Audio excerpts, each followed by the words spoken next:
मधुरं मधुरं वदनं मधुरं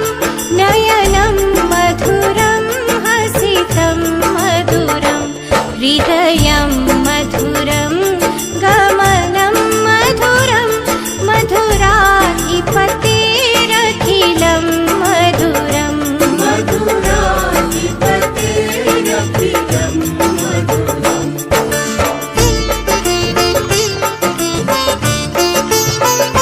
वचनं मधुरं चरितं मधुरं वसनं मधुरं वलितं मधुरं चलितं मधुरं